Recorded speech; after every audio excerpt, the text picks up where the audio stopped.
bienvenido al programa de Alberto. Hoy acá haciendo de host, además de ser columnista, y bueno, bienvenido a tu día. Muchísimas gracias, Fernando. Un placer conocerte finalmente en persona. Te he visto varias veces viendo los programas Igualmente. de Alberto, pero bueno, hasta Así ahora. es. Bueno, dale, ¿con qué venís hoy entonces? Un comentario que además creo que ya quedó, no sé si ya quedó obsoleto, porque hubo movimiento hoy en la Asamblea Legislativa después de que yo escribí esto, pero iba a hablar del Teatro Nacional.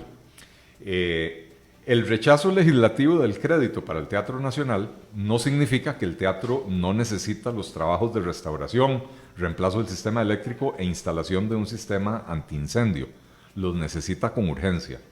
La no aprobación del crédito es un triunfo del populismo sobre la razón y un fracaso de la administración en brindar argumentos convincentes para neutralizar la demagogia populista de quienes entienden que hacer oposición es promover que arda Roma siempre y cuando suceda bajo la administración del adversario. Y digo que es un fracaso de la administración porque el costarricense promedio tiene muchas razones para dudar de este tipo de proyectos y hace falta explicar las cosas con total claridad y la más absoluta transparencia. La historia reciente de Costa Rica está plagada de créditos aprobados que luego no se pudieron ejecutar por falta de información, planos incompletos, ausencia de presupuestos detallados y, en otros casos diferentes, expropiaciones no contempladas y nula coordinación entre entidades estatales que deben reubicar o resguardar las infraestructuras públicas que comparten los mismos espacios.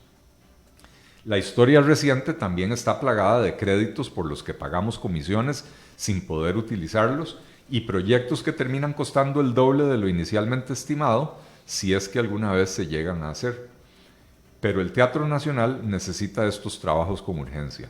No podemos seguir arriesgando su integridad cuando hay oficinas instaladas en los camerinos y bodegas llenas de material inflamable en las propias instalaciones del teatro. Por eso, además de los trabajos eléctricos y restaurativos, estoy convencido de la necesidad del edificio anexo planteado en el proyecto.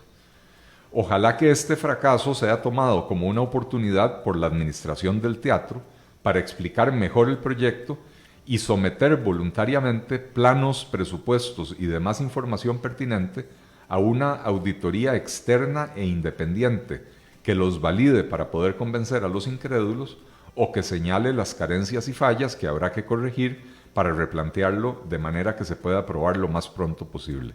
La ciudadanía lo exige, el teatro lo demanda. Vaya, sí, es pertinente y un tema que se ha tornado polémico, pero un poco lo que decías, por de alguna forma mostrarse austero. Sí. Sí, a ver, yo creo que es un buen proyecto en un mal momento. No puedo garantizar que el presupuesto de 31 millones de dólares, que de hecho el presupuesto es de más de 31 millones de dólares, el crédito es de 31 millones de dólares, no puedo garantizar que ese presupuesto esté bien hecho. Y nuevamente, y que se aplique bien al final, digamos, eso nadie lo puede asegurar de antemano. Lo que pasa, Fernando, es que, a ver, en Costa Rica planificaron la planta de Reventazón en 750 millones de dólares, terminó costando 1.500 millones de dólares. La carretera San Carlos, 30 y poquitos kilómetros que se debieron haber construido en 2 años y lleva 20 años y no se ha podido terminar y el costo ya va por 5 veces lo que era el costo original, ¿verdad? Entonces, por eso te digo, yo no puedo garantizar que ese presupuesto está bien hecho. Claro. Menos sabiendo que, por lo menos en lo que es la parte eléctrica, el ICE fue el que hizo estos planos y el ICE en los últimos años lamentablemente ha demostrado que no sabe estimar los costos de las cosas, ¿verdad?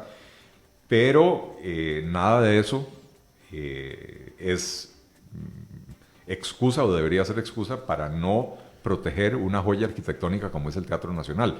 Y en efecto, yo creo que en esto hubo mucho populismo, mucho de este postureo político de voy a oponerme simplemente porque necesito ser oposición y con esto golpeo al gobierno, que me parece que es una actitud poco constructiva por un lado. Y no se golpea realmente al gobierno. No, al que se golpea al final de cuentas es al país. Es al teatro y al país y, Así bueno, es. a la cultura.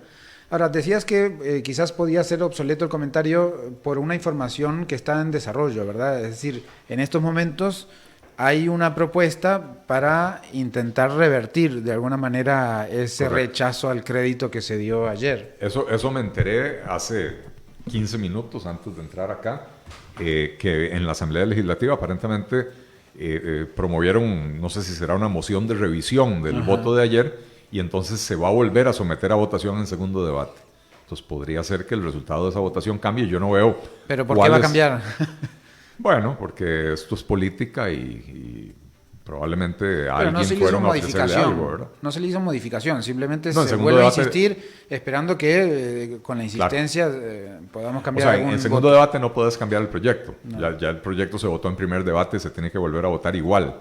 Pero esto es política y uno nunca sabe si alguna fracción o algunos diputados fueron a ofrecerles un quid pro quo, ¿verdad? Algo a cambio de que voten este proyecto. Entonces podría ser que es parte de lo que están intentando en este momento y que hayan logrado por lo menos la moción de revisión mientras negocian un cambio de postura de algunos actores. Ahora decías, Eli, que hay oficinas en camerinos y hay como un hacinamiento en el Teatro Nacional. Parte del presupuesto es para construir oficinas, no Correcto. solo para remozar el propio teatro, la propia estructura.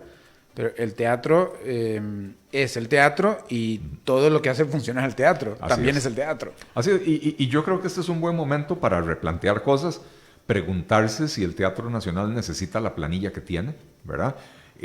Porque el Teatro Nacional hoy en día tiene oficinas funcionando en los camerinos, porque el personal del Teatro Nacional ha crecido de manera muy significativa, ¿verdad?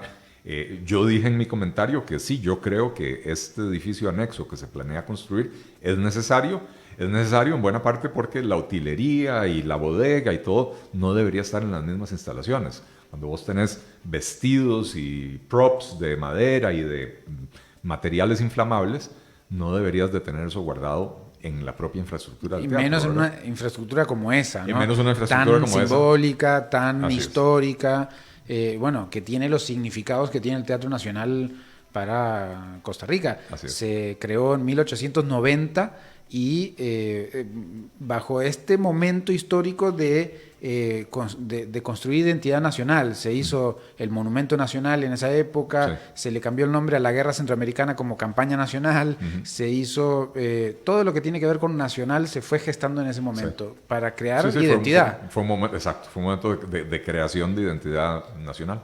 Y el estadio, es decir, el Teatro Nacional forma parte de eso. Y por lo tanto, pero hay quienes están en contra de eso, ¿te parece a vos, en este debate legislativo? Yo creo que el debate político, o sea, que en el debate político hay voces muy confundidas. Ciertamente yo creo que la Segunda República ya llegó a su fin.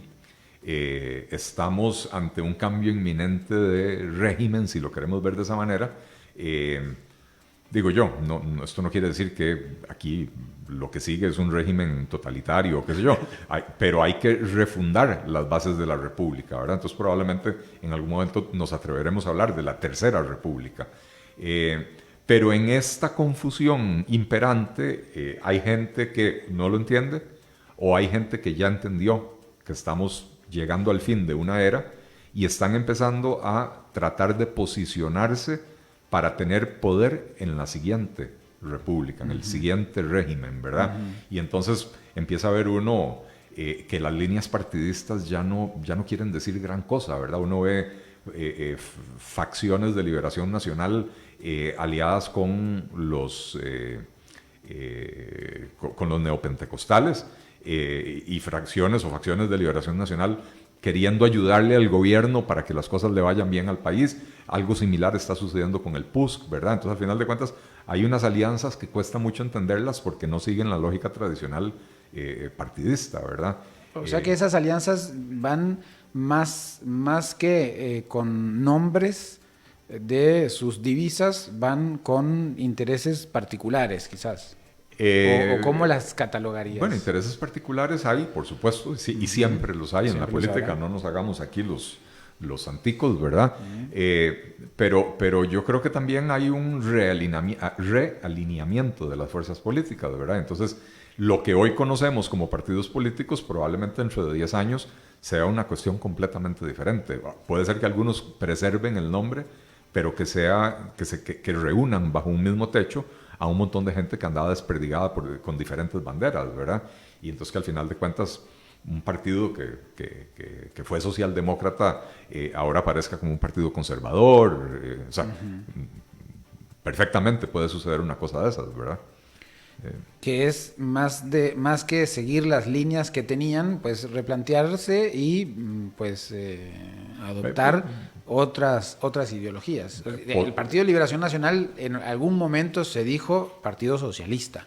Bueno, si hablamos en particular de Liberación Nacional, y no quisiera que la conversación sea acerca de Liberación Nacional, pero sí, dentro de Liberación Nacional, a ver, Liberación Nacional dejó de ser un partido ideológico hace mucho tiempo. Claro. Se convirtió en una maquinaria electoral.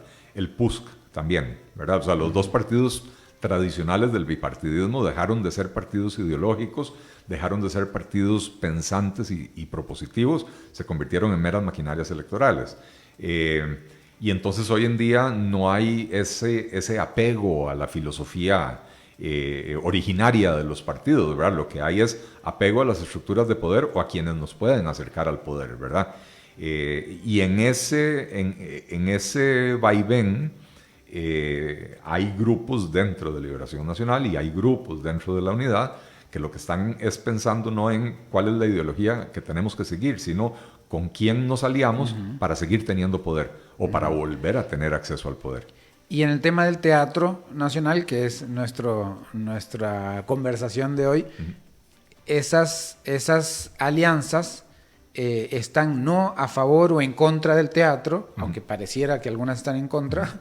Es daño colateral. Sí, pero están a favor o en contra de lograr una posición ante un público, una posición de poder al final, o por lo menos un lugar que nos asegure o, según nosotros, nos acerque a un lugar deseado. Sí. O sea, muy probablemente hay partidos políticos y hay diputados y hay políticos que necesitan en ese momento mostrarse como oposición para enfrentar elecciones municipales en el 2020 y nacionales en el 2022 sin el estigma de ser parte del gobierno, ¿verdad? Y eso los lleva a adoptar posturas que no necesariamente están en contra del teatro. El teatro es la víctima colateral de ese juego político.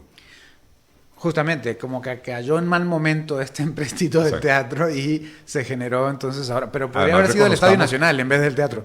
Pudo haber sido cualquier cosa. Reconozcamos que la situación económica del país no es buena, que acaba de entrar en vigencia el IVA y otros impuestos que van a dejar a la gente con menos recursos en sus bolsillos y la gente siente, no sin razón, ¿verdad?, que el costarricense promedio carga con el peso de los errores cometidos por los políticos y los políticos siguen gastando a manos llenas, ¿verdad? Entonces, cuando ven el Teatro Nacional desde esa perspectiva, se entiende que se oponga, o sea, que ya no me refiero a los diputados, me refiero al público, se entiende que se oponga a este proyecto, porque el proyecto, como decía yo en mi comentario, nunca fue bien explicado, no al público, probablemente a los diputados les presentaron información más detallada en la comisión, pero al público nunca se le presentó, nunca se le vendió la idea de la necesidad. ¿No te da miedo que te digan que sos un acólito del gobierno por estar defendiendo el proyecto del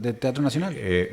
Mira, depende de quién escuche este comentario. Si tus colegas de la izquierda lo han escuchado, no con la amabilidad con la que me estás entrevistando, van a decir, no, este malparido lo que está es diciendo que está a favor del teatro, pero en realidad está en contra del teatro.